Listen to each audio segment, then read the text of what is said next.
Bismillahirrahmanirrahim. Assalamualaikum warahmatullahi wabarakatuh. Waalaikumsalam warahmatullahi wabarakatuh. Salam, damai sejahtera, Om Swastiastu, Namo Buddhaya, salam kebajikan, rahayu untuk kita semua di ruang virtual ini. Bagaimana kabar kakak-kakak? Semuanya sehat? Masih semangat? Alhamdulillah. sehat. Alhamdulillah sehat. Alhamdulillah. Kak Prahas gimana? Habis nyate kayaknya? Iya, ini saya Bisa maaf, nyate kelatak nggak? saya ikut. Nyate kelatak. Alhamdulillah sehat walaupun Oke. harus bakar lemaknya lebih banyak. Oke, sedikit untuk hari ini kita akan membahas di modul 1.5 yang materinya terkait dengan pengembangan kurikulum PJOK ya kakak-kakak ya. Saya sampaikan terkait dengan kesepakatan kita bersama. Kakak-kakak diharapkan untuk menyalakan kameranya ya, tetap bisa berinteraksi ya. Terus juga mematikan mikrofonnya, hadir seutuhnya, menghargai waktu bersama, terus maksimalkan fitur chat. Nanti kita maksimalkan saja fitur chatnya yang ada. Jadi hari ini kita nggak usah pakai Jamboard. Nggak bisa di sini, Tayang. Terus klik reset Kalau sebelum ini aja bertanya lah. dan gangguan teknis adalah hal Enak yang di wajar. sini. Jadi kakak-kakak diharapkan jangan selamanya mematikan kameranya ya. Kalau bisa tetap beberapa kali bisa menghidupkan kameranya biar tetap bisa interaksi seperti itu. Oke. Selanjutnya di sini kakak-kakak untuk tujuan dari sesi kali ini adalah yang pertama peserta dapat memahami 3 karakteristik utama kurikulum. Kurikulum Merdeka serta keterkaitannya dengan prinsip pemikiran Ki Hajar Dewantoro. Sudah dibaca terkait dengan prinsip pemikiran Ki Hajar Dewantoro? Sudah belum? Sudah ada bayangan belum terkait dengan prinsip pemikiran Ki Hajar Dewantoro kakak-kakak? Volume udah maksimal. Enggak tergedein. Kak Prahas, udah baca belum? Sudah sedikit, Kak Feby. Minimal nyantol sedikit lah ya kan? Ya, waktu itu juga sudah mengerjakan yang di PMM. Oke, jadi sudah sedikit memahami lah terkait dengan prinsip pemikiran Ki Hajar Dewantoro. Ini Bapak Pendidikan di Indonesia ini. Oke, selanjutnya yang poin kedua, di sini peserta mampu memahami pengembangan kurikulum PJOK, dan yang ketiga peserta mampu memahami penyusunan program PJOK yang berkualitas dengan backward design. Jadi mungkin kakak-kakak sudah membaca terkait dengan backward design itu seperti apa. Oke, nanti kita coba diskusi bersama terkait dengan pengembangan kurikulum PJOK. Untuk agenda kita sesi ini, yang tadi yang disampaikan backward design, pengembangan kurikulum PJOK, pemikiran Ki Hajar Dewantoro, dan kurikulum Merdeka. Waktunya kita 2 JP, jadi sekitar 90 menit. Tadi kita mulai pukul 1 lebih 10 menit. Jadi ada lebih jam 3 kurang berapa menit berarti ya? Kurang 20 menit. Nanti kita selesai. Oke, langsung ke materi aktivitas yang pertama. Di sini adalah backward design dalam pengembangan kurikulum PJOK. Kakak-kakak udah siap ya untuk menggunakan fitur chatnya ya? Jadi yang mematikan kameranya bisa tetap berinteraksi dengan fitur chatnya. Oke. Siap, Kak. Menurut kakak-kakak dari skala 1 sampai 10 nih, kira-kira seberapa dalam pemahaman kakak-kakak tentang kurikulum PJOK? Coba di kolom chat diketik skala 1 sampai 10 pemahaman kakak-kakak terkait dengan kurikulum PJOK itu seberapa besar? Iya. Coba diketik apakah 10, Saya apa 9, hapuskan atau 8, atau 7. Nah, ini coba pengen saya lihat. tapi wilayah kerja saya di kecamatan Kak Prahas 7, Kan saya kelima.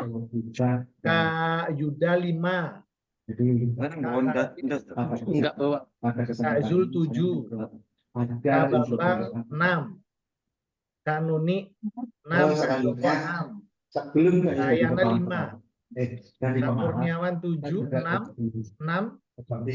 Oke. Kira-kira nih, saya pengen tahu kenapa yang 5 gimana? Pengen tahu pendapatnya yang 5. Ada Kak Aang, ada Kak Ayana, ada Kak Emang ngesot dewe itu Yuda. 6. Coba pemahamannya terkait dengan apa namanya kurikulum PJOK. Bisa Kak Ayana atau Kak Aang? Silakan. Ya Kak, mungkin terkait apa pemahamannya ya, mungkin lebih daripada 5 juga, artinya kurang daripada 5 malahan. Karena memang setelah kita melihat dan mengikuti PKG ini masih banyak hal yang tidak kita lakukan dalam pembelajaran gitu. Artinya sesuai dengan apa? Sesuai dengan prinsip Ki Hajar Dewantara memberikan pembelajaran sesuai dengan zaman dan kodratnya, itu saya rasa saya belum sampai ke arah sana gitu. Masih sering asal-asalan atau semau kita sendiri tanpa ada RPP mungkin pegangannya, jadi nggak sesuai dengan RPP atau tidak terstruktur, mungkin itu Kak. Oke. Kalau menurut Kak Aang nih, dengan prinsip pendekatan Ki Hajar Dewantara dengan kurikulum Merdeka ini, nyambung nggak kira-kira? Karena diberi kebebasan untuk kita sebagai guru memberikan pembelajaran sesuai dengan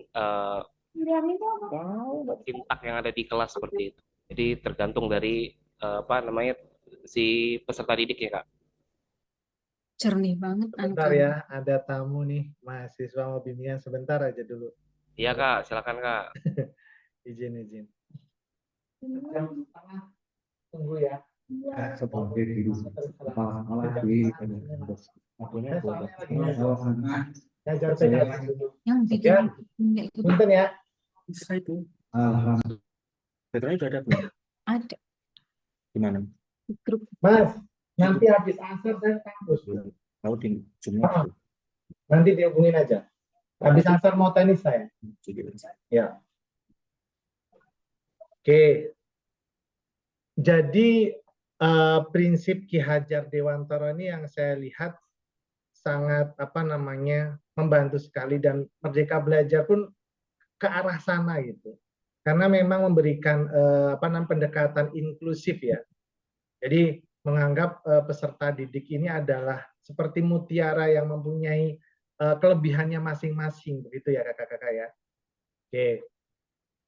Saya pengen tahu yang jawabannya berapa ini ya. Ini nggak pada berani nih. 5. Saya pengen dengar suaranya Kak Zul. Kak Zul, ayo. Siap, Kak. Baik, terima kasih, Kak. Kak Zul nulis berapa Kak Zul? Saya menjawab 7. Ya, 7 itu kalau skala saya itu tergolong cukup. Artinya tidak kurang, tidak lebih. Karena pemahaman tentang kurikulum ini dari tahun ke tahun kita membuat pengembangan kurikulum gitu. Jadi artinya pembelajaran PJOK ini sebenarnya dari dulu itu sebenarnya kita sudah mengacu kepada kurikulum Merdeka ini sebenarnya, cuman istilahnya kita belum pas banget gitu Kak. Jadi kalau dikatakan saya cukup menguasai, ya saya menguasai sedikit, tapi ketika di PKG PJOK ini, nah ini yang akan dikupas lebih dalam lagi, sehingga nantinya harapan saya ketika selesai pendidikan ini sudah tidak 7 lagi, jadi ada grade-nya naik di 8 atau 9, mungkin 10 gitu Kak. Oke. Kak.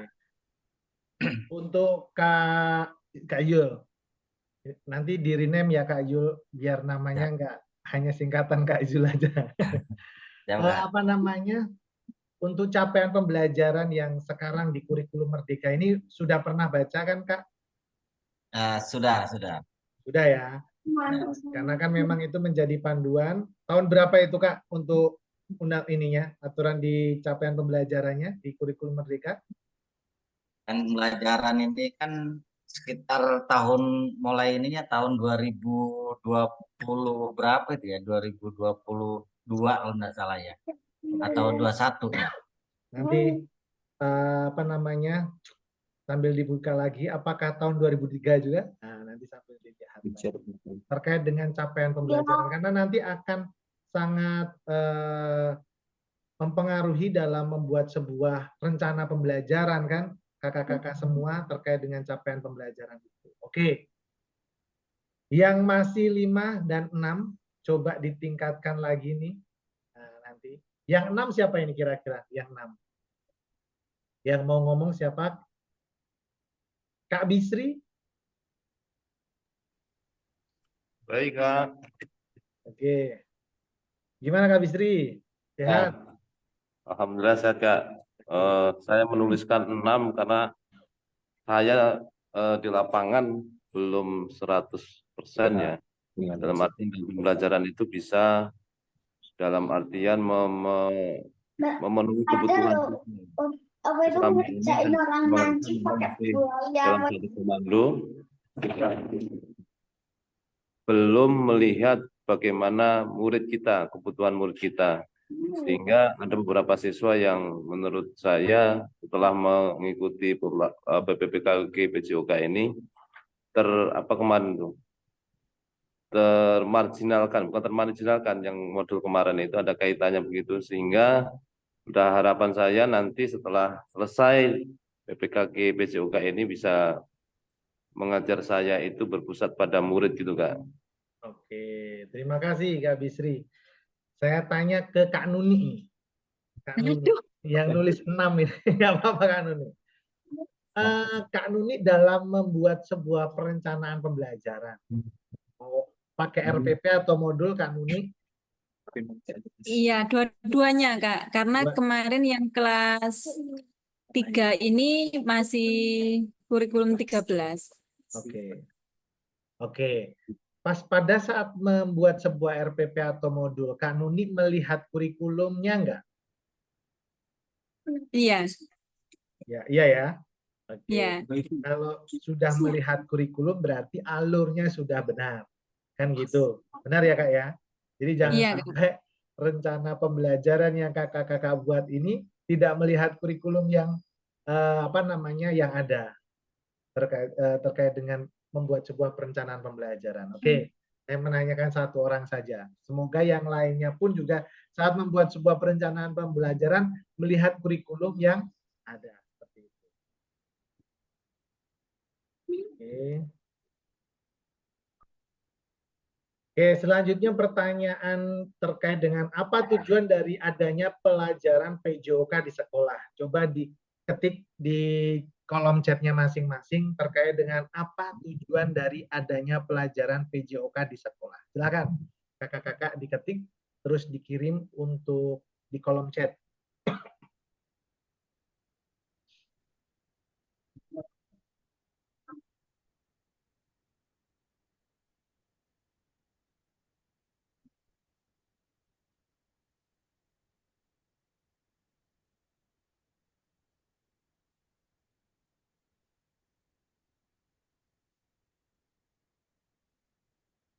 Silakan diketik terkait dengan pertanyaan ini.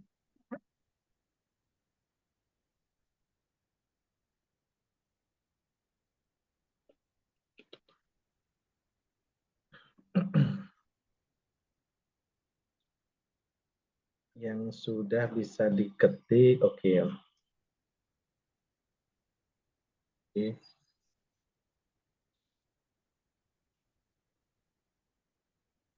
Yang sudah selesai bisa di-enter.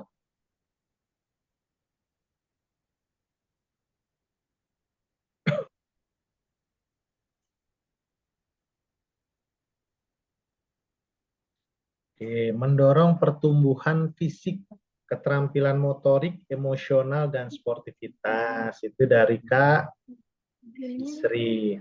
Dari Kak Nuni, tujuan pembelajaran PJOK di sekolah memotivasi anak untuk melakukan gerak aktif sepanjang hayat. Oke. Dari Kak Habib, mengembangkan anak secara menyeluruh melalui aktivitas olahraga atau jasmani. Oke. Dari Kak Bahas, mengembangkan keterampilan jasmani dengan memperhatikan perkembangan intelektual, sosial, dan emosional murid melalui kegiatan jasmani, permainan, dan pengetahuan kesehatan. Oke. Untuk mengembangkan kebugaran jasmani, pengelolaan sosial, emosional, meningkatkan pengetahuan peserta didik terhadap pola hidup, oke, mengembangkan keterampilan anak. Oke, saya tertarik dengan jawabannya Kak Prahas. Coba Kak Prahas.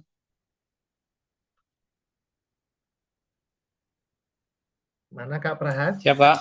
Oke. Salah ini kalau listnya panjang-panjang.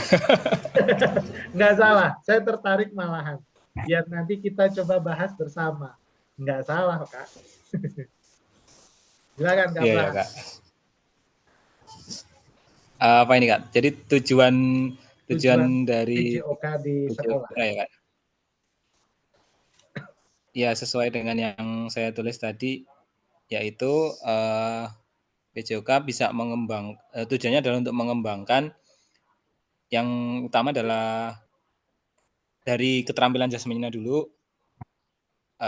Memang ranah akhirnya adalah gaya hidup aktif dari siswa, tapi gaya hidup aktif ini kalau tidak dibekali dengan keterampilan jasmani juga susah untuk mencapainya, sehingga yang kita kembangkan adalah keterampilan jasmani, tetapi juga harus memperhatikan perkembangan intelektual, sosial, emosional dengan media yang kita gunakan adalah kegiatan jasmani, bisa menggunakan permainan, kemudian selain juga dengan permainan-permainan, misalnya kita dengan permainan invasi, permainan net, permainan ketangkasan, kemudian dan juga yang tidak kalah pentingnya adalah pengetahuan kesehatan. Itu, Kak. Oke. Jadi yang saya ini kakak-kakak juga bisa kita diskusikan bersama. Ini jawaban dari Kak Prahas ini yang saya ketahui juga, yang saya pahami terkait dengan PJOK ya, tujuannya. Di sini mengembangkan keterampilan jasmani. Jadi mengembangkan keterampilan dan pengetahuannya. Tidak hanya keterampilannya saja ya kakak-kakak ya. Jadi untuk mengembangkan keterampilan anak dan pengetahuannya. Bisa disepakati ya kakak-kakak ya. Jadi tidak hanya keterampilannya tapi pengetahuannya terkait dengan gerak. Ini tadi sampaikan juga terkait dengan gerak, ya kan? Dan juga terkait dengan kesehatan. Jadi keterampilan gerak itu ya yang seperti dilakukan atau laksanakan kakak-kakak. Keterampilan gerak apa saja bisa. Cabang olahraga di bola basket, sepak bola, gerak motorik, ya kan?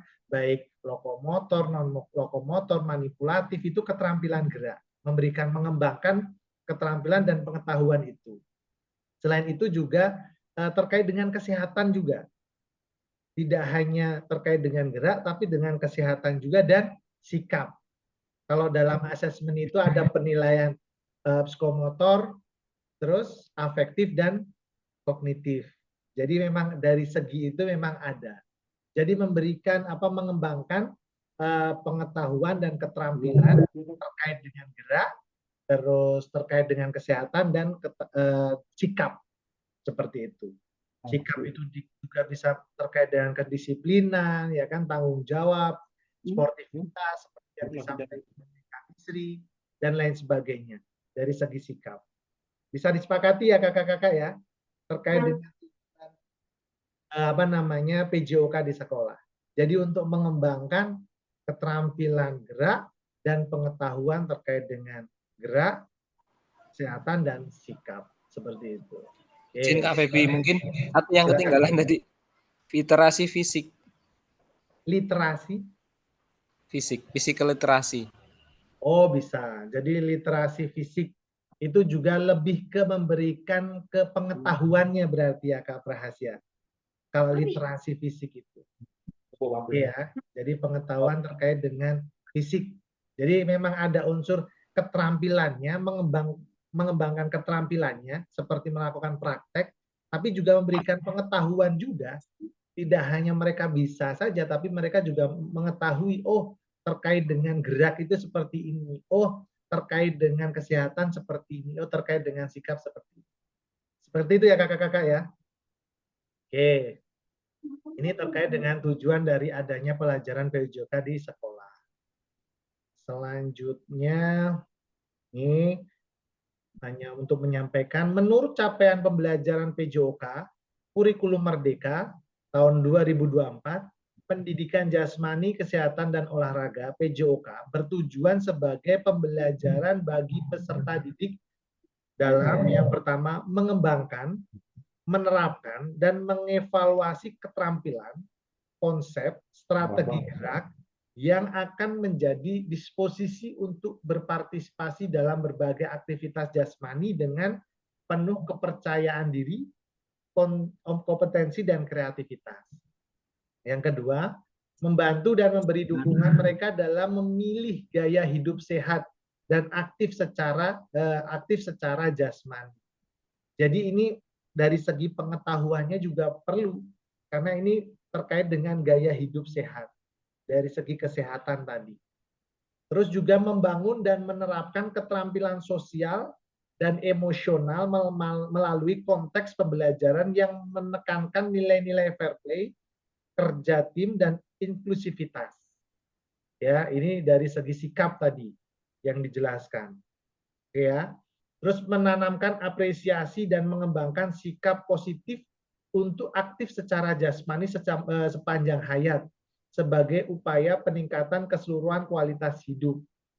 Jadi PJOK ini tidak hanya mengembangkan keterampilan geraknya saja, tetapi juga memberikan sebuah pengetahuan, karena di luar nanti di kegiatan kehidupan dia sehari-hari, PJOK ini juga dibutuhkan. Seperti contohnya apa? Kira-kira.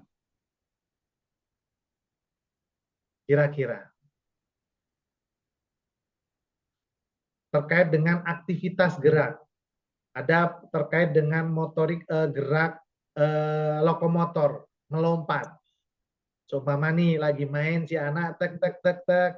Oh ternyata ada selokan di situ. Kalau lompat dari segi lokomotornya kurang bagus, mungkin nanti akan lompatannya tidak sampai. Nah ini juga terjadi di kehidupan sehari-hari. Seperti itu. Ini pun terjadi dengan mata pelajaran yang lain. Gitu ya kakak-kakak ya. Oke, jadi pembelajaran PJOK itu tidak hanya mengembangkan keterampilan geraknya saja, tapi memberikan pengetahuan juga ke peserta didik gitu, terhadap murid untuk kehidupannya, kualitas hidup mereka di sehari-hari. Oke. Selanjutnya, di sini terkait dengan terlepas dari kurikulum apapun, apakah selama ini kakak-kakak sudah memahami dengan baik tujuan mata pelajaran dan menjadikannya sebagai acuan? Nah, pertanyaannya tadi yang saya berikan ke Kak Nuni ini. Mau kurikulum apapun itu, mau kurikulum 13, mau kurikulum Merdeka. Nah, kira-kira nih, kakak-kakak sudah menjadikan acuan belum nih dalam tujuan mata pelajaran?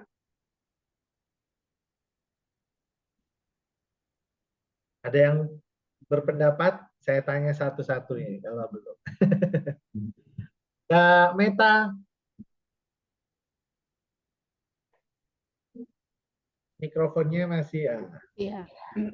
Gimana Kak Meta sudah menjadikan sebuah acuan kurikulum? Untuk tujuan pembelajarannya itu memang sudah dijadikan acuan nggak? Karena kalau tidak, kalau kita penerapannya di dalam kelas tidak menuju pada tujuan pembelajaran, nanti berbeda dong dengan kurikulum. Jadi tetap tujuan pembelajaran itu menjadi acuan kita untuk menjadikan modul ajar. Seperti itu, Kak. Jadi sudah menggunakan kurikulum, baik itu mau kurikulum 13 maupun Merdeka Belajar ya Kak ya. Iya. Oke. Kak Bambang sudah menjadikan sebuah acuan kurikulum? Alhamdulillah sudah, Kak. Sudah. Siapa lagi, saya pengen dengar suaranya satu-satu. Kak Habib? Sudah Ya, belum? Kak. Sudah. Kak Joko? Sudah, Kak. Sudah. Kak Ahyana sudah belum? Kak Ahyana? Sudah, Kak.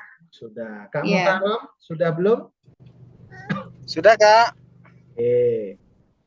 Kak siapa lagi? Kak Wiwi? Sudah ya? Oke, sudah. Oke, kalau sudah berarti kakak-kakak sudah di tracknya masing-masing. Sudah di tracknya. Karena kalau membayangkan kurikulum ini seperti lintasan kalau di modul itu.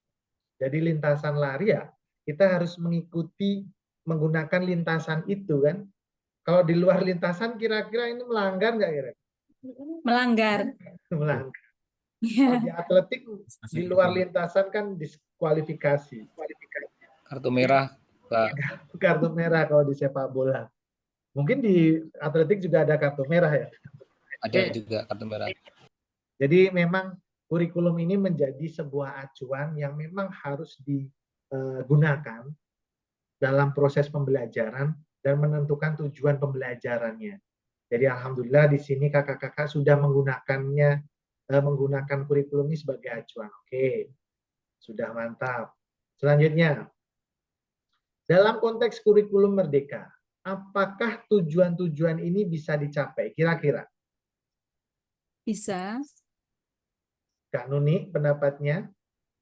Bisa, Kak. Ya, ibaratnya kita itu kan pergi ke suatu tempat harus memiliki tujuan. Nah, untuk mencapai tujuannya itu tuh kita banyak persiapan, alat apa yang harus kita gunakan seperti itu.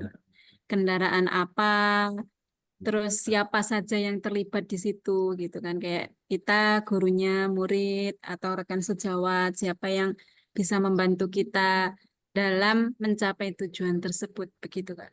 Oke.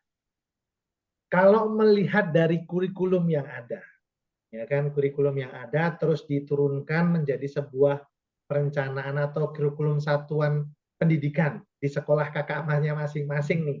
Ya, KOSP. Ya, kalau menurut kakak-kakak di satuan pendidikannya itu sama nggak dengan sekolah yang lain? Berbeda, Kak. Berbeda ya. Ya, Oke. Kenapa berbeda? Menurut Kak Nuni seperti apa?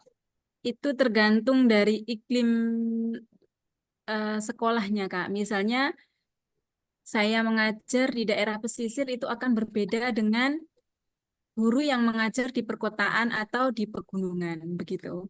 Jadi ya kita nggak akan mungkin mengajarkan anak apa ya untuk cara pengawetan ikan asin, sedangkan di situ tuh tempat perkebunan teh, begitu. Oke, jadi melihat apa? Kalau dipelajari di modul 1, kita modul berapa kemarin? Aduh, lupa, Kak.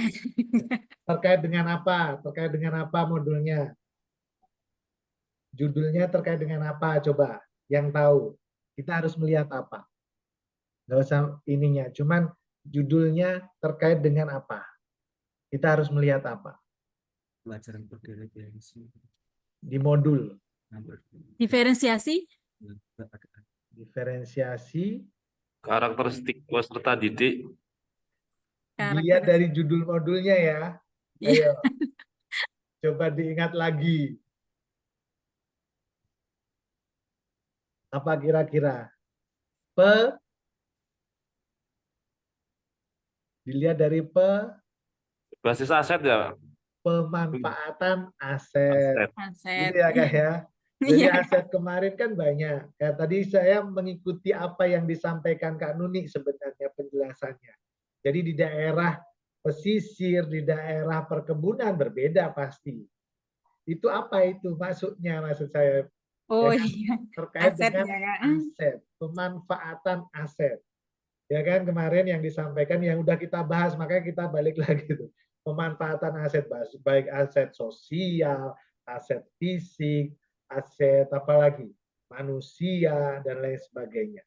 Kemarin diingat lagi? Ekonomi ya. Oke, jadi masuk juga itu yang lain. Oke, politik juga masuk, agama, budaya itu juga ada. Oke.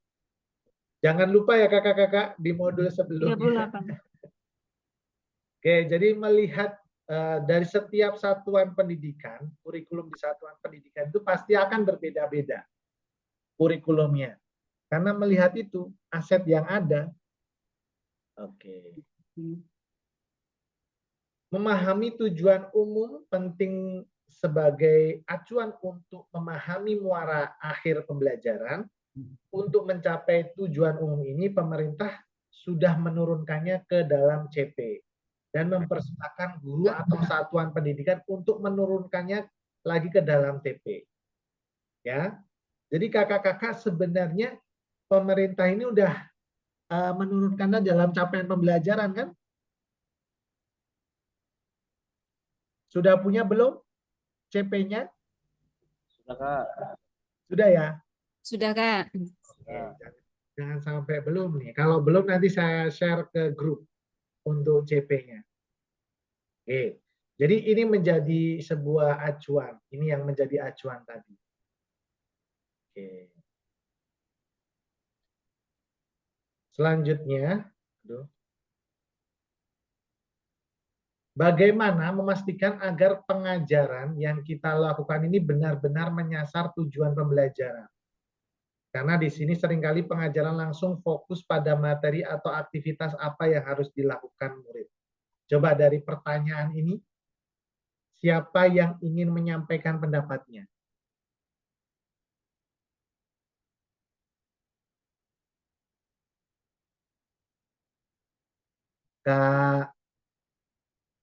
Kak Wiwi? Kak Wiwi ada? Ini saya belum pernah dengar Kak Wiwi berpendapat loh. Ayo, Kak Wiwi mana nih? Kak Wiwi?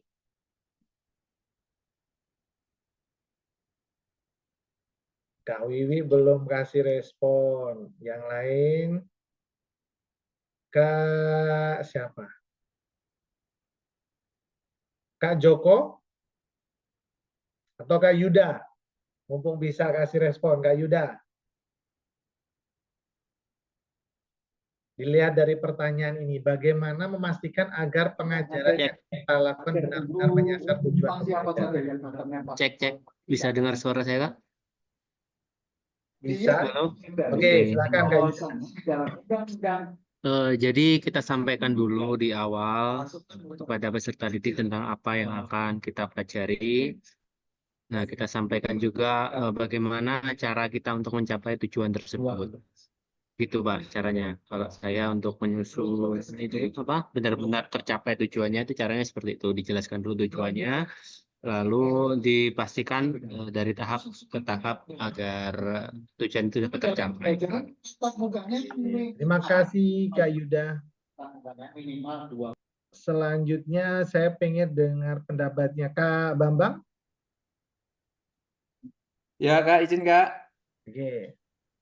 Ya menurut saya bagaimana kita memastikan agar pengajaran kita lakukan benar-benar menyasar tujuan pembelajaran. Yang pertama kita petakan dulu apa yang akan kita ajarkan dan siapa yang akan kita ajar. Setelah kita petakan baru kita masuk menyusun pembelajaran yang akan kita berikan. Mungkin seperti itu Kak. Oke. Jadi bahasa Kak Bambang ini memetakan atau mengidentifikasi mungkin seperti itu ya Kak Bambang ya? Iya Pak, itu maksudnya Kak ya. Kita lihat dulu kapasitas apa murid-murid kita ini seperti apa gitu Pak. Oke, jadi mengidentifikasi tadi terkait dengan pemanfaatan aset. Aset apa saja yang kita miliki kan gitu Kak Bambang ya? Iya, salah satunya itu Kak. Oke. Selain itu ada yang lain? Kak Muhtaram silakan. Oke, terima kasih Kak Febi ini mumpung sinyalnya bagus ini. Silakan. Mohon maaf Kak, sering ini off cam karena sinyalnya saya berada di Jepara ini agak kurang bagus.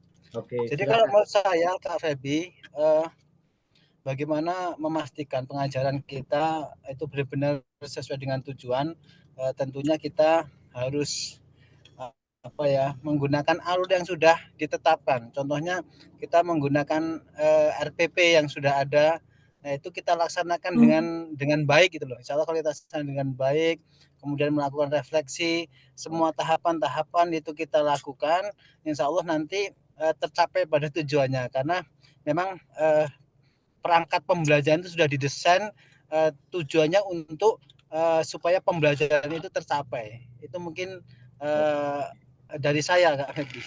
Oke, terima kasih Kak Muhtarom. Jadi ada tambahan dari Kak Muhtarom tadi. Tambahan dari Kak Bambang kalau yang saya ambil. Kalau Kak Bambang di sini terkait dengan pemanfaatan, mengidentifikasi terkait dengan pemanfaatan aset.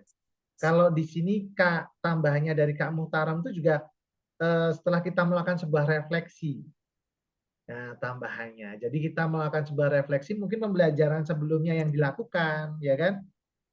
Bisa menjadi sebuah masukan, asesmen, penilaian sebelumnya. Oke. Oke, itu ya kakak-kakak ya, terkait dengan bagaimana memastikan agar pengajaran yang kita lakukan benar-benar menyasar tujuan pembelajaran. Oke.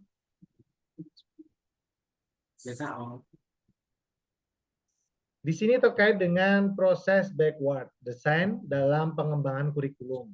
Secara umum melalui 3 tahap di bawah ini. Yang pertama, mengidentifikasi capaian pembelajarannya.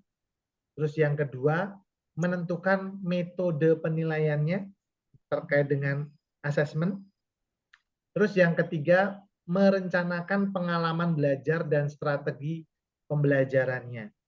Jadi ini yang menjadi proses backward design dalam mengembangkan sebuah kurikulum secara umum melalui 3 tahapan. Tadi, mengidentifikasi capaian pembelajaran, menentukan metode penilaiannya, ini bisa melakukan sebuah reflektif nanti, ya kan, tambahannya tadi. Dan yang ketiga ini tambahannya merencanakan pengalaman belajar dan strategi pembelajarannya. Dan ini pun juga kakak-kakak harus reflektif, mungkin terkait dengan pengalaman belajar maupun dengan strategi pembelajaran yang sebelumnya itu bagaimana. Ini berpikir reflektif, bisa menjadikan pengalaman refleksi sebelumnya ini menjadi perencanaan pembelajaran atau pengembangan kurikulum selanjutnya, seperti itu. Oke. Ini menjadi pesan kunci atau backward design, merupakan proses sistematis yang memastikan kesesuaian kurikulum dengan capaian pembelajaran yang diinginkan. Backward design juga pada akhirnya membantu guru menyelaraskan antara tujuan, langkah pembelajaran, dan penilaiannya. Oke ya, ini yang menjadi pesan kunci atau kata kuncinya. Oke, masuk ke aktivitas kedua. Di sini kakak-kakak untuk membahas terkait dengan penyusunan program PJOK. Oke. Terkait dengan kurikulum berbasis standar. Nah, ini ada kalimat kurikulum merupakan seperangkat aktivitas untuk menguasai keterampilan. Benar apa salah ini kira-kira? Salah, Kak. Salah. Oke. Salah. Salah. Kurikulum merupakan seperangkat aktivitas untuk menguasai keterampilan. Salah, tadi udah dibahas kita sebelumnya. Selanjutnya, kurikulum sebagai buku teks peserta didik dapat dikatakan adalah suatu kurikulum. Benar apa salah? Agak. Benar apa salah? Salah. Salah. Kurikulum adalah suatu standar untuk mengetahui apa yang peserta didik harus pelajari, meliputi keterampilan, pengetahuan, dan sikap. Benar apa salah? Benar. Benar. Benar ya. Jadi kurikulum adalah suatu standar untuk mengetahui apa yang peserta didik harus pelajari, meliputi keterampilan, pengetahuan, dan sikap. Oke. Semana gedenya? Di sini terkait dengan komponen kurikulum pada satuan pendidikan, pelaksanaan kurikulum merdeka, yang pertama itu struktur kurikulumnya, yang kedua adalah capaian pembelajaran, yang ketiga pembelajaran dan asesmen.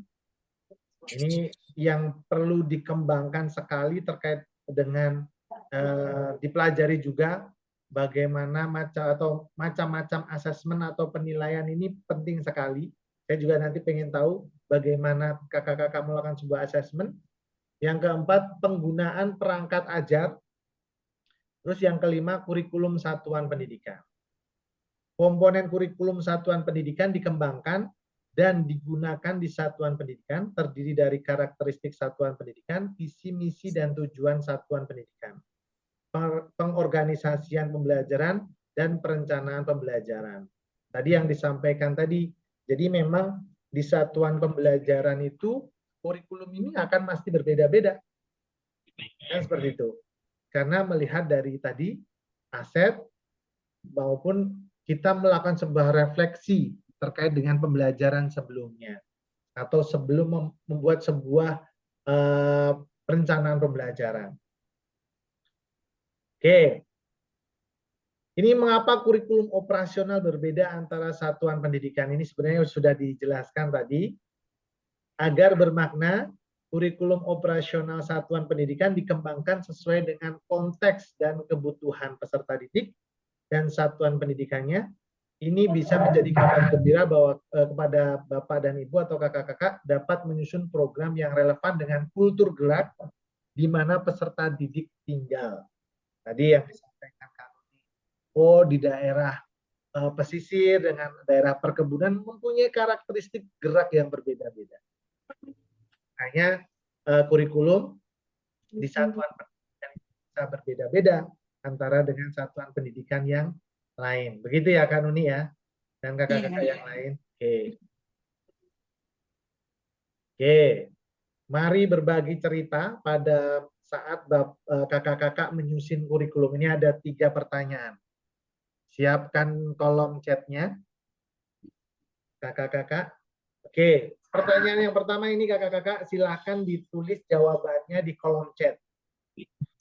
Bagaimana kakak-kakak selama ini merancang program PJOK sebagai bagian dari pengembangan kurikulum mata pelajaran PJOK? Coba, silakan dijawab di kolom chatnya masing-masing. Silakan Kak.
Oke, saya coba cek.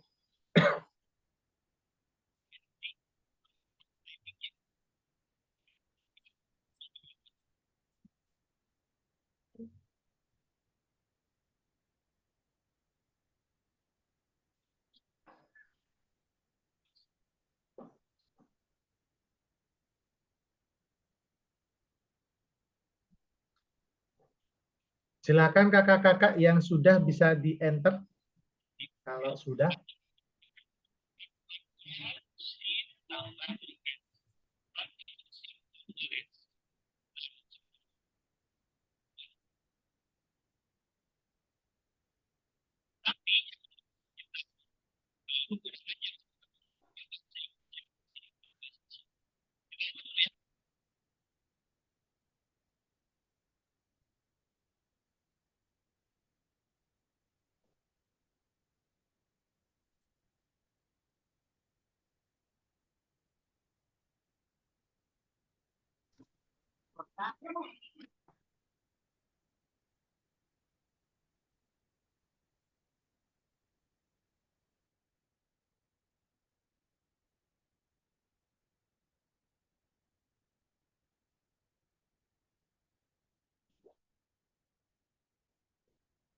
Oke, dari Kak Yuda di sini selama ini saya merancang program PJOK dengan mempertimbangkan kebutuhan peserta didik dan kesehatan. Oke.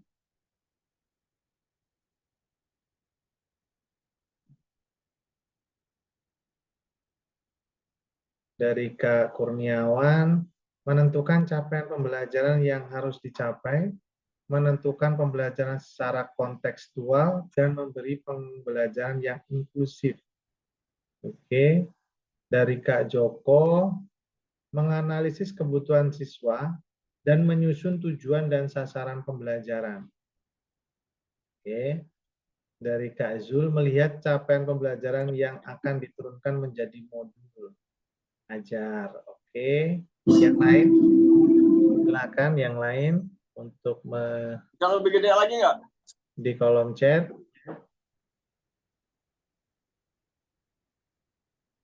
Oke, Kak Ahyana.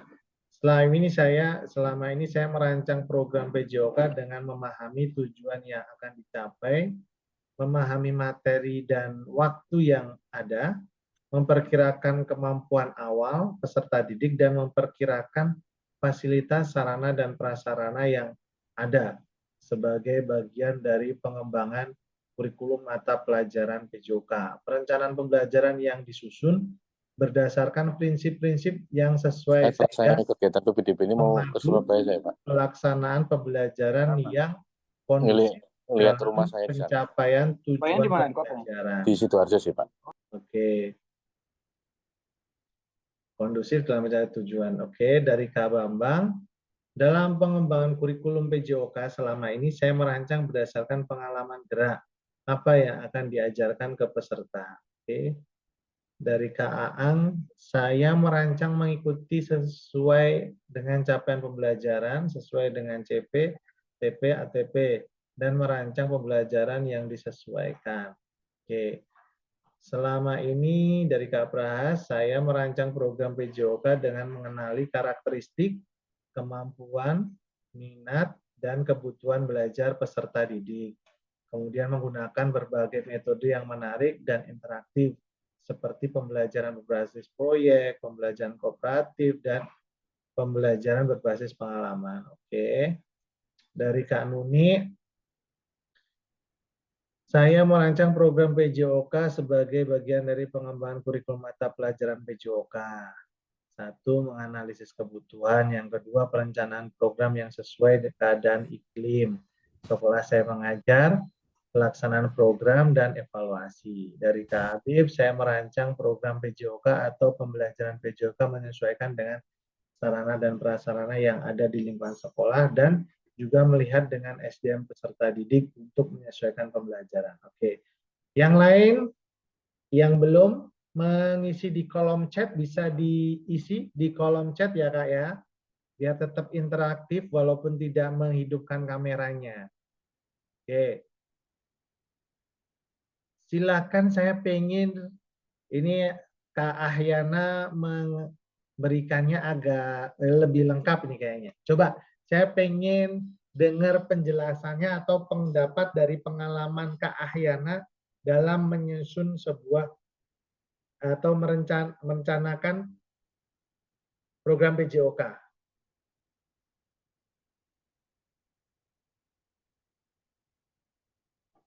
Kak Ahyana? Kak Ahyana ada? Bisa berinteraksi Kak Ahyana?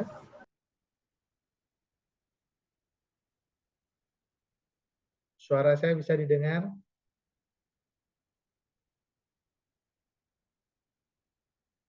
Oke, kalau enggak, saya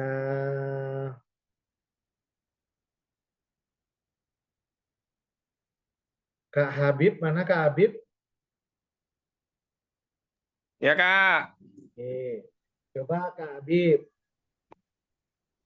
pengalaman terkait dengan merancang sebuah apa namanya pengembangan kurikulum di mata pelajaran PJOK Kakak. Ya, mohon izin, Kak.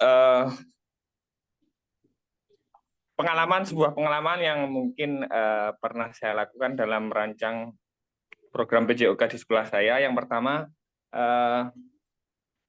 pada saat saya awal mula pembelajaran, utamanya pembelajaran tahun ajaran baru, saya melihat terlebih dahulu sarana prasarana di sekolah saya, karena di sekolah saya termasuk sekolah yang bukan sekolah besar, sekolah yang mungkin muridnya masih sedikit, dan sekolah yang masih awal mula berkembang, belajar berkembang, yang membuat saya harus mempertimbangkan segala sesuatunya dalam proses pembelajaran. Contoh, saat saya akan melakukan sebuah proses pembelajaran materi renang. Pada saat akan melakukan praktek renang, saya juga melihat terlebih dahulu siswa tersebut atau siswa-siswa di sekolah saya mampu atau tidak dalam melaksanakan proses pembelajaran yang akan nanti disampaikan. Yang kedua, penunjang pembelajaran yang nanti akan kita sampaikan itu akan sangat berpengaruh apabila kita menyampaikan materi yang akan kita sampaikan. Contoh, apabila dalam proses pembelajaran materi renang kita tidak memiliki alat penunjang seperti pelampung dan lain sebagainya, yang mungkin masih banyak siswa yang belum menguasai materi-materi atau teknik-teknik renang dalam pembelajaran renang nantinya. Itu mungkin, Kak. Terima kasih. Oke, terima kasih Kak Habib ya. Iya, Kak. Oke, terima kasih Kak Habib. Yang selanjutnya, kalau yang saya lihat di sini pengalaman dari Kak Habib dalam mengembangkan sebuah kurikulum mata pelajaran PJOK ini, saya melihatnya terkait dengan pemanfaatan aset, baik pemanfaatan fisik ya Kak ya. Jadi di situ Betul, Kak, terkait dengan betul. fasilitas, sarana dan prasarananya. Oke. Yang selanjutnya saya pengen Kak Prahas, di sini mengembangkannya melihat dari kemampuan, minatnya juga, dan kebutuhan belajar peserta didik. Ini menarik yang saya lihat pengalaman ini. Coba saya pengen dengar, mungkin bisa sharing buat teman-teman juga terkait dengan mengenali karakteristik, kemampuannya, minat, dan kebutuhan belajar peserta didiknya. Coba Kak Prahas bisa dijelaskan pengalamannya seperti apa? Baik, Kak, terima kasih. Yang jelas untuk merancang program PJOK memang kita perlu, saya pribadi saya perlu melihat minat dari anak-anak, kemudian yang kita lakukan dengan asesmen diagnostik, mungkin bahasa ini ya yang sering kita gunakan juga. Jadi di awal pertemuan untuk melaksanakan asesmen diagnostik ini untuk memetakan kira-kira minat dan kemampuannya itu seperti apa. Terutama kalau misalnya di tahun ajaran baru ini di tingkat saya di SMP ya, mengajar kelas 7, tingkat perkembangan dari kemampuannya sejauh mana, kemudian kita bisa meneruskannya untuk merancang tadi inovasi di strategi pembelajarannya, diantaranya bisa menyesuaikan dengan kondisi kemampuan anak tadi. Ketika ternyata kok motoriknya banyak, koordinasinya banyak yang kurang, berarti yang perlu kita terapkan inovasi dalam pembelajarannya, banyak permainan yang mengarah kepada latihan koordinasi misalnya. Seperti itu. Tidak terlepas juga dari materi yang kita sampaikan. Namun ada arah tujuannya ke hal-hal yang ingin kita intinya lebih fokus begitu. Mungkin itu dulu Kak Febi. Oke, jadi Kak Prahas sudah tadi kan melihat dari asesmen diagnostiknya ya. Ini Betul. apa namanya keterampilannya seperti apa? Melihat dari asesmen sebelumnya, kan seperti itu ya Kak Prahas ya. Dari capaian Asesmen awal. Nah, di awal ini asesmen awalnya atau asesmen si peserta didik itu sebelumnya, penilaian sebelumnya. Begini Kak, jadi bukan berarti kita melihat data ketika dia misalnya saya di SMP yang ngajar, data dia di SD seperti apa, tidak. Tadi hanya melihat sekilas bagaimana kondisi kemampuan dari anak didik kita, peserta didik, itu sebagai dasar bahwasanya nanti kita bisa membuat capaian pembelajarannya atau menentukan sejauh mana nanti asesmen di akhir kita juga. Oke. Jadi tidak hanya kalau tadi dibayangkan ini kelas 7 ya, otomatis kan dia belum ada hasil belajarnya ya. Hasil belajar sebelumnya kan nggak lihat di kelas 6-nya gitu ya Kak ya. Mungkin bisa didiagnosa, dilihat mungkin dari segi kemampuan motoriknya seperti apa gitu ya. Kalau dari segi kemampuan. Nah, kalau dari minat nih, saya pengen tahu minat seperti apa Kak? Untuk minat.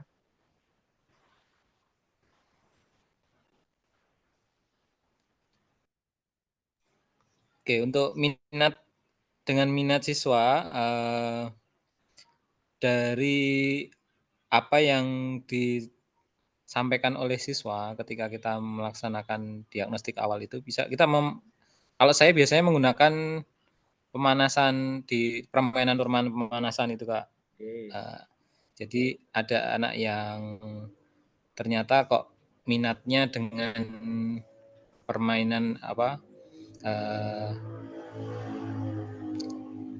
bola besar, kemudian juga bisa terkait dengan ada yang olahraga terukur misalnya seperti lari, ya atletik dan lompat.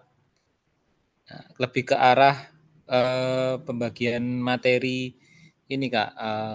Kita bisa mappingnya kan pelaksanaan PJOK ini kan dengan misalnya permainan bola besar, kemudian bola kecil, invasi, kemudian permainan net, kemudian olahraga terukur.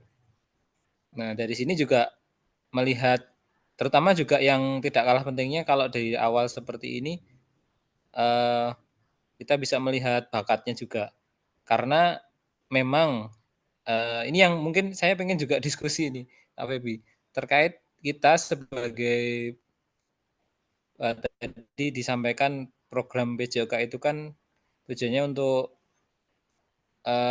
physical literacy ya misalnya, tapi kan secara sebagai tuntutan juga yang melekat pada kita guru PJOK itu kan dituntut untuk bisa berprestasi juga, yang sebenarnya dalam hal ini tanda kutip ini dua hal yang mungkin kadang agak tercampur aduk ya, tapi tidak bisa terlepas kita kalau di agenda nasional O2SN selalu kita juga pasti mungkin teman-teman yang lain juga ada sedikit dalam tanda kutip tuntutan dari pimpinan kita, mungkin kepala sekolah pengen juga sekolahnya berprestasi sehingga harus bisa cari anak yang berbakat tersebut untuk kemudian dibina lebih lanjut meskipun yang membina bukan kita. Kalau di tempat saya kebetulan ada pelatih yang sediakan memang untuk di eskul ya, tapi ranahnya di eskul.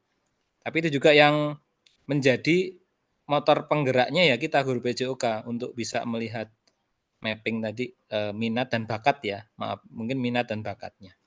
Oke. Itu Kak Febi. Terima kasih Kak Prahas. Jadi yang saya lihat kenapa saya tanyakan terkait dengan minat karena memang pembelajaran PJOK yang kita harapkan ini kan berpusat pada peserta didik. Nah, ini tadi ini sudah berarti kalau dilihat dari minat peserta didik ini kan berarti sudah memberikan apa namanya kita melihat peserta didik itu seperti apa. Keinginannya seperti apa, kemauannya seperti apa kan seperti itu ya Kak Prahas ya.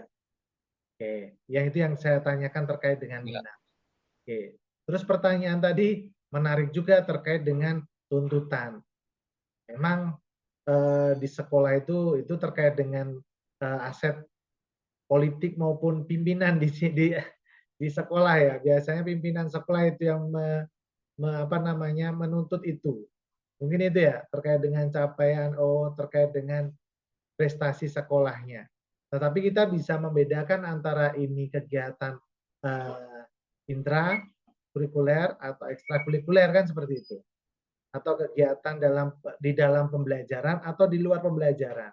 Harapannya untuk kegiatan prestasi ini bisa dimasukkan di dalam jadi ekstrakurikuler atau di luar pembelajaran untuk tadi yang disampaikan ke Pak Prahas terkait dengan tuntutan terkait dengan prestasi siswa.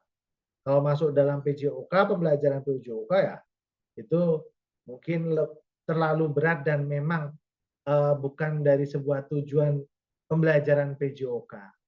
Seperti itu ya Kak Prahas ya. Oke, betul, lanjut Kak. Untuk pertanyaan yang kedua. Di sini apa saja yang selama ini kakak-kakak anggap menjadi sesuatu yang bernilai untuk dipelajari murid di kelas PJOK? Kira-kira apa Kak? Silakan. Ditulis di kolom chat.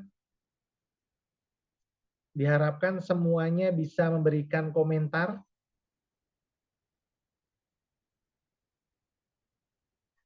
Diharapkan semua bisa memberikan komentar ya Kak ya. Jangan hanya join saja tapi tidak aktif sama sekali.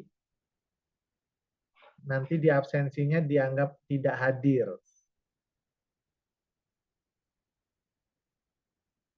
Oke, silakan. Untuk pertanyaan yang kedua, apa saja yang selama ini kakak-kakak anggap menjadi sesuatu yang bernilai untuk dipelajari murid di kelas PJOK?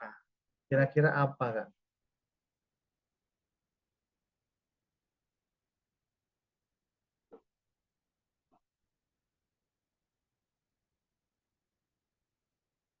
Oke, kalau dari Kak Zul, yang bernilai menurut saya adalah keterampilan gerak dasar. Boleh. Jadi ini pengalamannya masing-masing ya kalau Kak Zul terkait dengan keterampilan gerak dasar. Ini yang bernilai. Oke, ada yang lain mungkin dari kakak yang lain. Kalau Kak Kurniawan pembelajaran yang menanamkan akhlak, budi pekerti yang baik, keterampilan motorik halus dan kasar yang baik. Itu dari Kak Kurniawan. Dari Kak Yuda, saya menganggap penting untuk siswa belajar tentang kesehatan jasmani, nilai sportivitas, jujur, kerja sama, dan lain-lainnya. Oke. Dari Kak Aang, sehat jasmani dan rohani, disiplin, pengembangan karakter, dan sportivitas. Dari Kak Aang. Oke, yang lain? Mungkin ada yang menarik dari pengalaman kakak-kakak terkait dengan nilai-nilai sesuatu yang bernilai untuk dipelajari murid. Mungkin ada yang menarik di PJOK.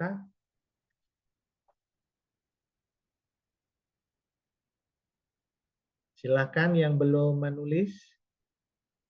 Oke, yang bernilai yaitu kebugaran, keterampilan motorik, karakter. Oke. Ada yang lain? Silakan. Yang saya pengen dengar tanggapannya dari Kak Zul dulu nih. Kak Zul. Mana Kak Zul? Ada Kak. Kak Zul. Kak Ya. Zul menuliskan apa ini Kak Zul? keterampilan gerak dasar. Oke.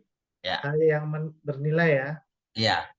Jadi menurut saya tuliskan tersebut karena terutama kalau di sekolahan saya ini kategorinya sekolahannya agak ke anak-anak kota, Kak. Jadi mereka itu yang kalau di rumah itu banyak bermain gadget, main game online gitu kan, artinya mereka aktivitas jasmaninya sangat kurang. Sehingga ketika pembelajaran PJOK ini, ya menurut saya bergeraknya mereka ini poin poin besar buat saya gitu Kak. Jadi artinya saya harus mengemas bagaimana menciptakan pembelajaran ini yang menciptakan atau menstimulus gerak-gerak dasar si anak. Kak. Oke. Jadi kalau tanggapan dari Kak Zul pengalamannya, ini pengalaman di sekolah Kakak ya nih Kak ya? Iya Kak. Oke. Terkait dengan keterampilan gerak dasar. Karena melihat dari kemauan atau menurunnya kemampuan gerak si anak karena pengaruh gadget. Ya. Seperti Ya. itu yang menjadi sebuah kesenjangan mungkin ya Kak ya. Ya, Kak. Yang ada di sekolah Kak Zul. Oke. Ini nilai yang menurut Kak Zul perlu dipelajari oleh murid. Oke. Ada yang mungkin menjelaskan terkait dengan Kak Ang? Saya pengen dengar dari Kak Ang. Baik Kak, kalau terkait dengan rohaninya, disiplin pengembangan karakter di sekolahnya Kak Ang seperti apa ini Kak? Baik Kak, menurut saya memang ada beberapa hal yang kita inginkan sebagai guru olahraga, di antaranya adalah sikap, ya, kognitif, afektif, dan psikomotor.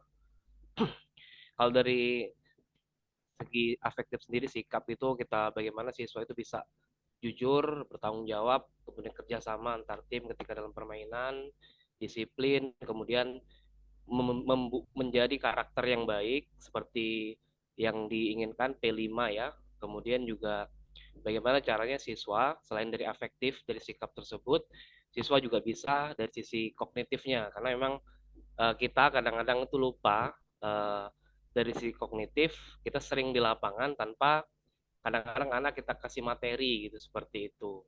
Makanya kadang-kadang kalau di awal itu yang kayak kawan-kawan yang lain pretest segala macam itu terkadang tidak hanya gerakan tapi juga terkadang dari sisi literaturnya juga dikasih sifatnya kayak kalian suka olahraga enggak, kemudian apa hobinya dan segala macam itu ditanyakan, nanti kita akan memberikan anak ini cenderung kemana seperti itu, olahraganya apa yang disukai. Jadi kadang-kadang kita juga harus di awal itu kita berikan ruang siswa. Bagaimana nanti kalau misalkan di pelajaran olahraga nih, kira-kira menurut kalian gurunya mau seperti apa? Nanti mereka tulis di kertas lembar, dikasih ke gurunya. Jadi nanti ternyata si anak ini kita tahu karakternya masing-masing dan kita juga bisa bersikap dalam ruang lingkup yang heterogen seperti itu sih Kak. Oke, terima kasih Kak Aang.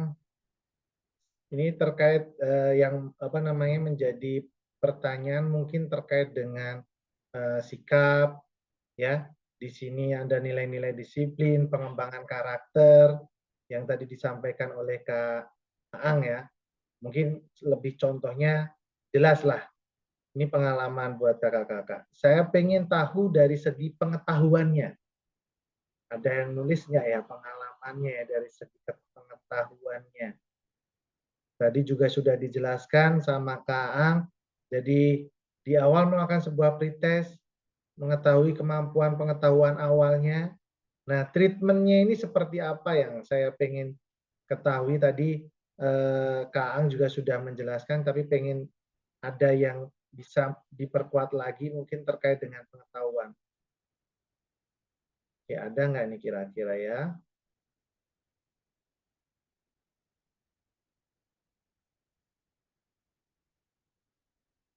Oke, Kak Muhtarom bisa berpendapat Kak Muhtarom?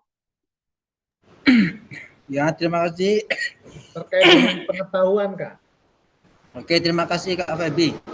Jadi kalau menurut saya yang sangat bernilai yang dipelajari oleh murid itu ketika kita menyampaikan materi yang olahraga dan permainan Kak. Jadi kalau kita ada yang olahraga saja, ada yang dengan permainan. Itu anak-anak lebih apa ya? Lebih semangat, lebih tertarik, lebih terfokus gitu loh dalam hal itu. Jadi karena memang anak-anak kan masanya bermain gitu loh.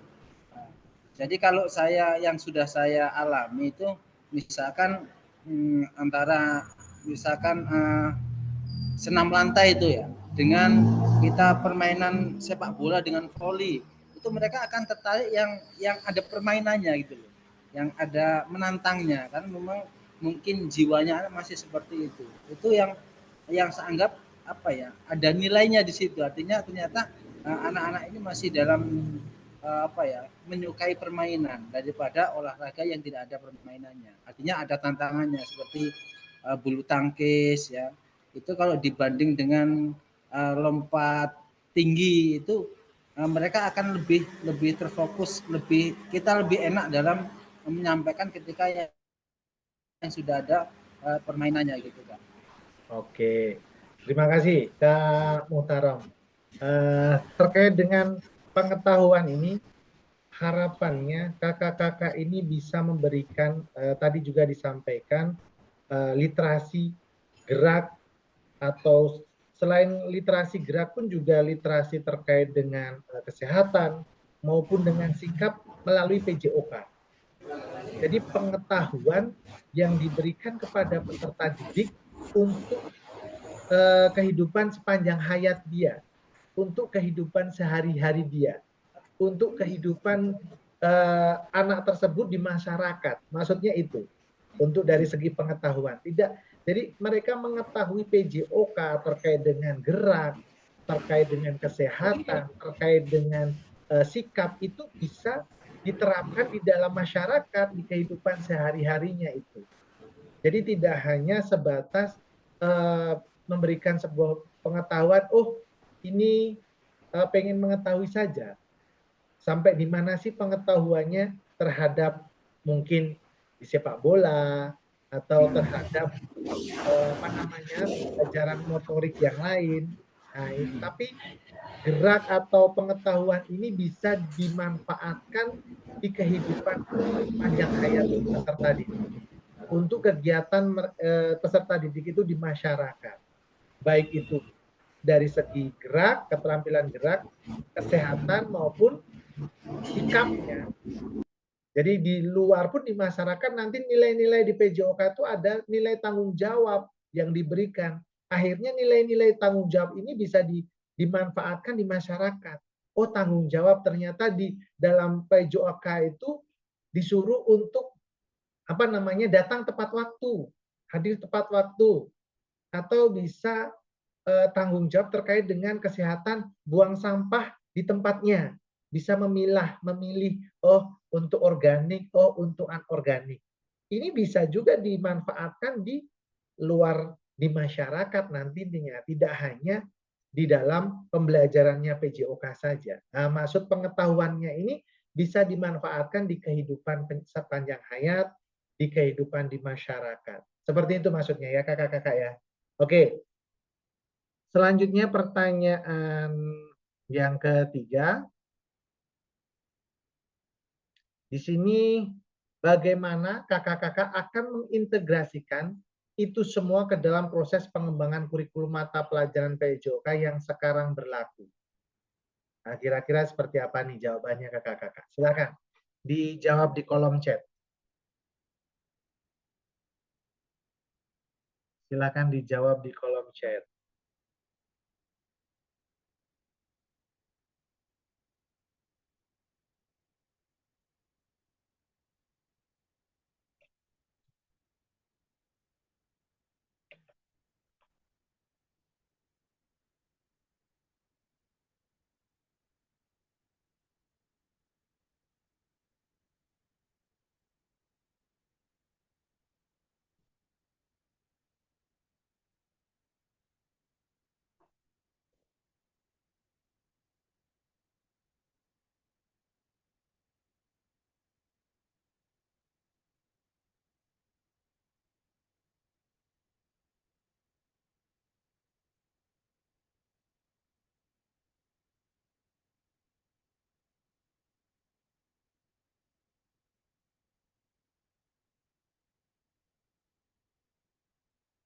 Oke, di sini saya bacakan aja.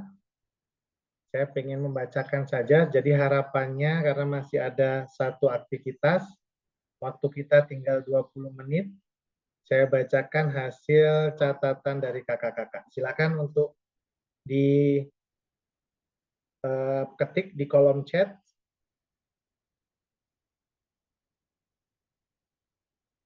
Kak Yuda, saya akan mengintegrasikan semua nilai tersebut dengan menyusun rencana pembelajaran seperti dalam permainan sederhana. Oke. Mungkin ada yang lain? Silakan. Yang belum, jadi saya mau melihat jawaban dari kakak-kakak semua. Saya bacakan untuk bisa menjadi pengalaman bersama.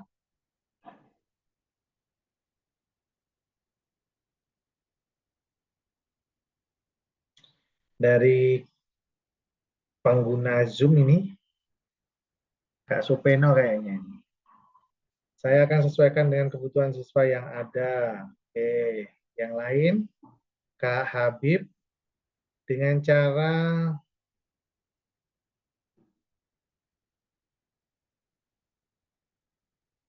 cara memadukan proses pembelajaran yang sesungguhnya dengan proses belajar yang dimodifikasi. Oke.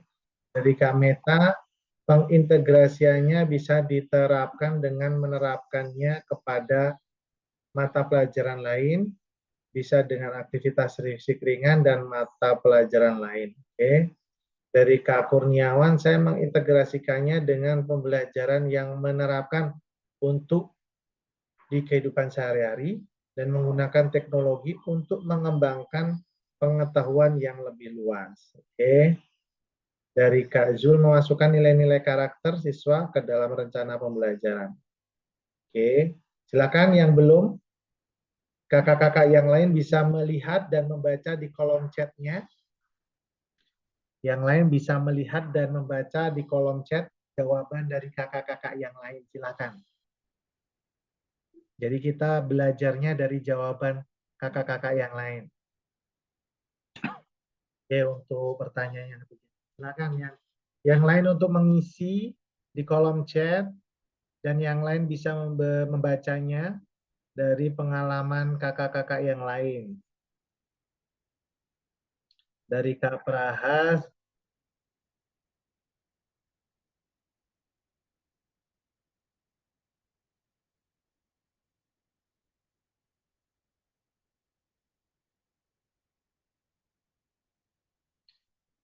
salah satu contoh integrasinya misalnya membuat permainan kelompok yang menuntut kerjasama dan strategi tim untuk mencapai tujuan bersama. Oke. Dari kamu, memodifikasi metode pembelajaran dan penanaman nilai-nilai dan karakter siswa sesuai dengan kurikulum mata pelajaran PJOK yang berlaku saat ini. Dari Kak Nuni, dengan cara mengintegrasikan keterampilan motorik, kesehatan, pengetahuan olahraga. Dari Kak Bisri, dengan cara mengembangkan kurikulum yang berfokus pada murid serta didik. Oke, ini silakan kakak-kakak yang lain untuk membaca jawaban dari teman-temannya. Oke, dari Kak Ang, penyesuaian tujuan pembelajaran, proses penggunaan penilaian menyeluruh, berkolaborasi dengan rekan guru dan mengevaluasi pembelajaran. Oke, selanjutnya ya Kak ya, karena melihat dari waktu, kita masuk ke ini dari 6 faktor yang mempengaruhi pengembangan program PJOK. Ini yang pertama, kebutuhan dan karakteristik peserta didik. Tadi sering dijelaskan oleh kakak-kakak. Yang kedua, konteks masyarakat. Ini juga penting. Terus juga kita melihat waktu. Keempat, kita lihat alokasi jam pelajarannya. Yang kelima, cakupan dan tahapannya. Dan yang terakhir, keenamnya teknologi tadi yang disampaikan tambahannya dari siapa tadi? Dari kakak-kakak. Tadi ada terkait dengan teknologi. Oke. Masuk ke aktivitas ketiga, karakteristik utama kurikulum merdeka dan artikulasi Ki Hajar Dewantoro dalam pendidikan nasional. Ini materinya di di aktivitas yang ketiga. Menurut kakak-kakak, kata kunci apa yang berulang kali kita telah bahas dalam mengembangkan kurikulum PJOK? Kira-kira apa?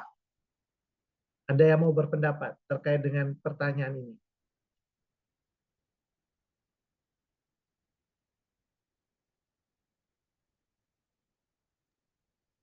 Siapa yang mau berpendapat? Kak Asa bisa berinteraksi? Kak Asa? Yang belum berinteraksi silakan bisa berpendapat.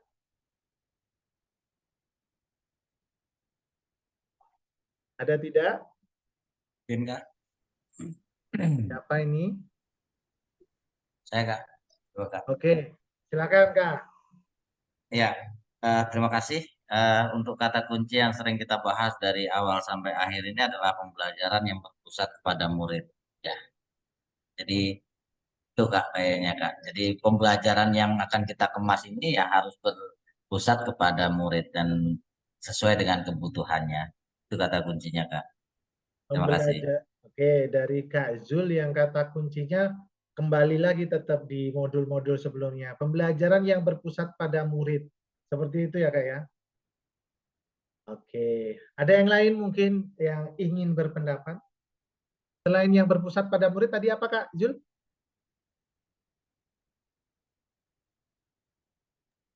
Sesuai dengan kebutuhannya Kak. Sesuai dengan... Oke, sesuai dengan kebutuhan peserta didiknya. Oke, ada yang lain kira-kira?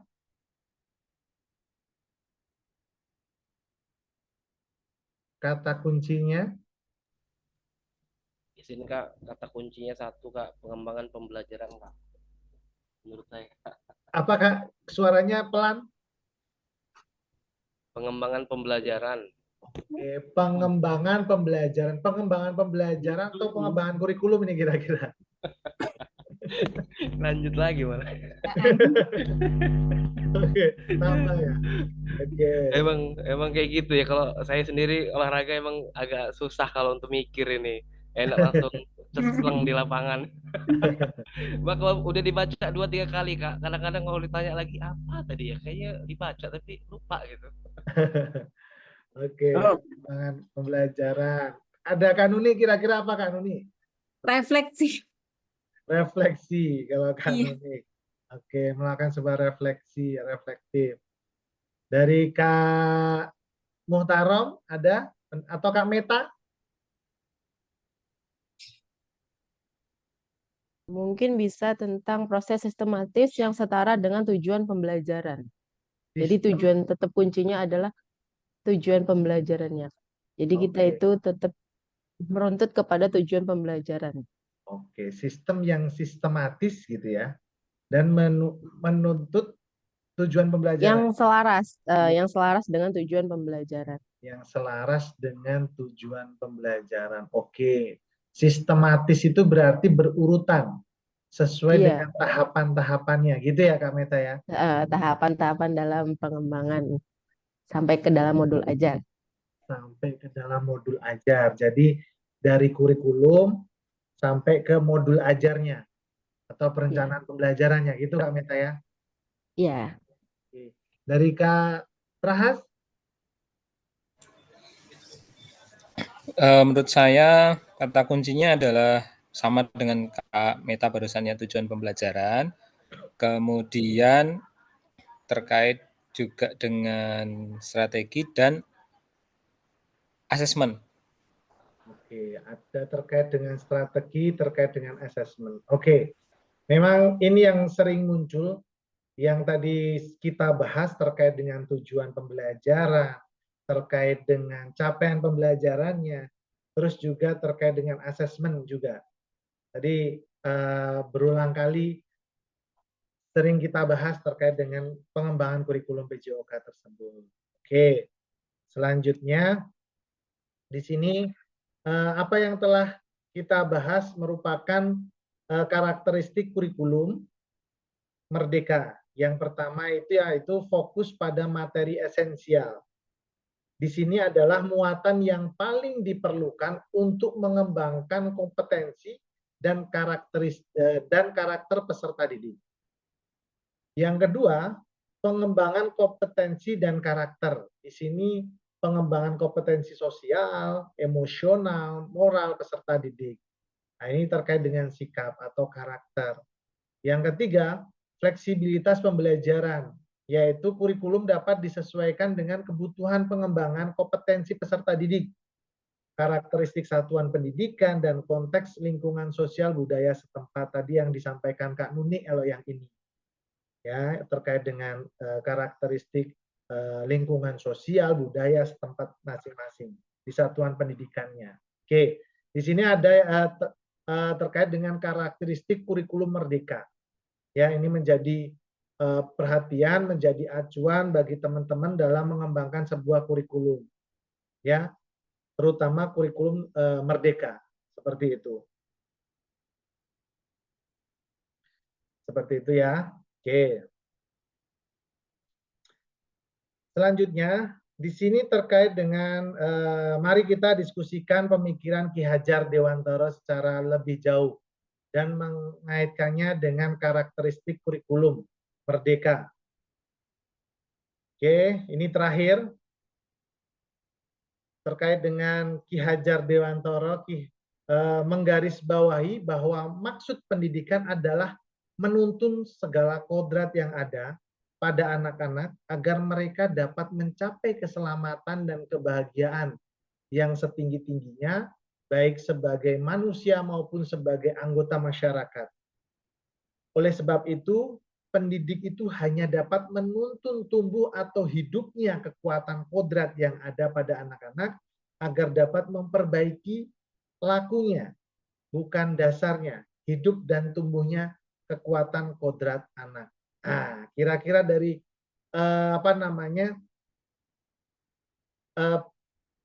dari pendapatnya Ki Hajar Dewantara, menurut kakak ini bisa mengambil hikmahnya seperti apa ini? Silakan terkait dengan pendidikan. Waktu kita masih 10 menit, silakan. Ini slide terakhir. Jadi silakan untuk berdiskusi terkait dengan pendapat Ki Hajar Dewantara terkait dengan pendidikan. Silakan Kak Muhtarom. Terima kasih Kak. Jadi kalau kita melihat filosofi atau tujuan pendidikan yang disampaikan oleh Ki Hajar Dewantara itu ternyata selama ini bisa merubah paradigma kita sebagai seorang guru yang tadinya kita ini seolah-olah menjadi penentu. Padahal kita kalau di sini adalah sebagai penuntun. Ya, artinya anak-anak sudah mempunyai karakter, sudah mempunyai kodratnya masing-masing, dan kita hanya menuntun, bukan menentukan. Tapi kayaknya selama ini kita sebagai guru PJO ini kadang-kadang kita menentukan gitu loh, menentukan bahwa anak itu seperti ini. Padahal kalau dari KHD ini kita sebagai penuntun dan mempunyai tujuan untuk mencapai keselamatan dan kebahagiaan yang setinggi-tingginya, baik sebagai manusia maupun sebagai anggota masyarakat. Artinya dalam secara individu mereka mempunyai keselamatan dan kebahagiaan, dan juga nanti sebagai anggota masyarakat pun dia akan seperti itu. Jadi kalau menurut saya mungkin inilah yang filosofi dari KHD ini yang akan merubah paradigma seorang guru, yang terutama dari diri saya pribadi yang selama ini ternyata keliru dalam menerapkan hal ini. Itu Kak Fadli. Oke. Terima kasih Kak Muhtarom. Jadi menarik apa yang disampaikan Kak Muhtarom dari pendapatnya Ki Hajar Dewantara terkait dengan pendidikan ini. Tadi disampaikan Kak Muhtarom bahwa ternyata guru itu yang dulunya itu punya pemikiran sebagai penentu gitu ya. Iya, betul. Ternyata sebagai apa Kak? Penuntun kalau tadi yang disampaikan. Hanya kita sebagai penuntun ya.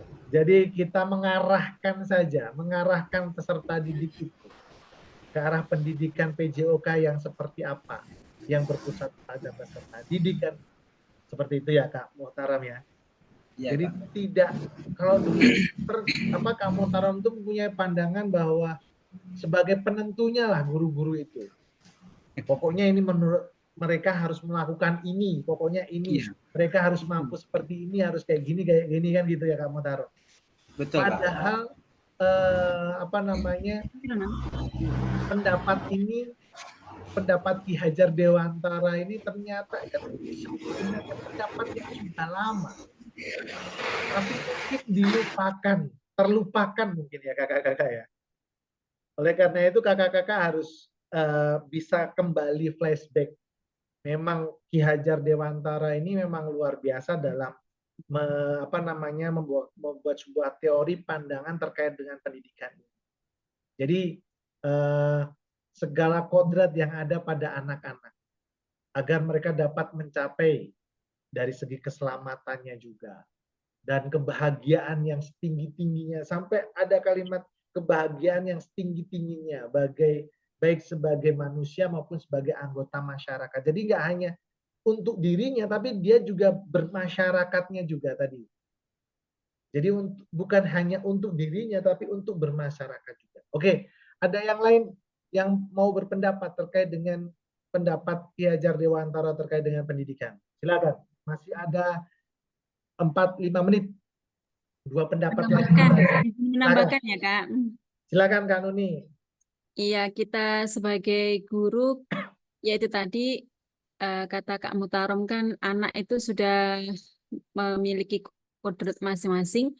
Tugas kita yaitu hanya tadi itu menuntun ya, kemudian memupuk, memberi semangat gitu kepada anak supaya itu tadi kodrat mereka atau keahlian mereka itu tercapai secara maksimal begitu Kak. Oke, terima kasih Kak Nuni. Jadi ada tambahannya untuk mencapai sebuah tujuan, tercapai secara maksimal kalau tambahannya Kak Nuni tadi, yang saya ambil. Jadi tetap ada tujuannya ya. Jadi ada tujuannya, ada capaiannya. Jadi tidak hanya menuntun saja, tetapi dituntun untuk mencapai sebuah tujuan. Di situ juga ada motivasi, ya kan? Ada juga mengarahkan untuk mencapai sebuah tujuan. Oke, terima kasih Kak Nuni. Satu lagi, siapa yang ingin berpendapat sebelum kita selesaikan? Saya Kak, mohon maaf kameranya tidak bisa. Oh, Kak Wiwi, silakan Kak Wiwi. Menurut saya, bukan hanya pendidikan yang diberikan pendidikan saja, tetapi juga tentang membimbing anak-anak untuk mengembangkan potensi mereka secara alami. Oke. Sudah cukup Kak Wiwi? Sudah cukup Kak. Oke, terima kasih Kak Wiwi. Jadi tambahannya dari Kak Wiwi ini mengembangkan potensinya secara alami. Jadi mungkin punya bakatnya masing-masing, kita sebagai guru juga bisa melihat bakatnya, bisa mengoptimalkannya. Seperti itu ya Kak Wiwi ya? Iya Pak. Oke. Jadi bakat yang dipunyai oleh peserta didik itu bisa kita bisa kita optimalkan, bisa kita kembangkan. Siapa tahu bakatnya di olahraga itu bisa menjadikan menjadi sebuah topangan nanti di kehidupan selanjutnya, di hari tuanya. Seperti kita kan hidup di olahraga ternyata kan. Di olahraga, ya kan. Yang tidak tahu dulu itu olahraga seperti apa ya, saya olahraga saja. Ternyata olahraga ini menghasilkan di saat hari tua kita. Maksudnya bukan di hari tua, untuk pekerjaan kita lah. Seperti itu. Di olahraga sebagai apa? Finansial ya Kak ya. Olahraga finansial. Oke. Mungkin itu kakak-kakak untuk hari ini terkait dengan pengembangan kurikulum PJOK. Saya lihat waktunya sudah pukul 14.41. Kita tadi mulainya agak molor, makanya ini agak molor sedikit. Terima kasih. Mungkin ada pertanyaan atau cukup? Cukup Kak. Oke, cukup. Siap, kalau cukup saya paham karena kakak-kakak mau melaksanakan aktivitas yang lain. Ini ada satu Kak Mutarom. Silakan Kak Mutarom. Atau cukup? Cukup ya? Tanya Oke. Kak, ini video yang 30 menit itu uploadnya itu gimana Kak? Siap. Tadi sebenarnya di awal sudah saya sampaikan Kak Muhtarom. Jadi untuk video itu paling lambat 9 kalau nggak salah, nanti coba saya infokan di grup karena LMS-nya peserta dengan fasilitator kan berbeda. Ada part-part yang item yang berbeda. Nanti coba saya diskusi, saya tanyakan juga ke admin untuk penguploadan video dan penguploadan perencanaan pembelajarannya, modulnya ya Kak ya. Yang pasti untuk modul itu harus diupload sebelum pembelajaran tatap maya modul 1.6. Sedangkan untuk videonya itu diupload sebelum kegiatan pembelajaran modul 2.1. Seperti itu Kak. Oke ya Kak ya. Untuk info selanjutnya nanti saya infokan di grup. Oke, terima kasih Kak. Itu aja kakak-kakak, kita foto bersama. Silakan. Satu pose dengan gayanya masing-masing. Gaya narsis boleh. 1, 2, 3. Oke. Terima kasih kakak-kakak semuanya. Alhamdulillah kita selesai untuk pembahasan modul 1.5. Silakan 2 hari ke depan kakak-kakak belajar asinkronus untuk modul 1.5 dan 3 untuk 2 hari ke depan sebelum masuk ke pembelajaran modul 1.6. Itu aja dari saya. Terima kasih. Assalamualaikum.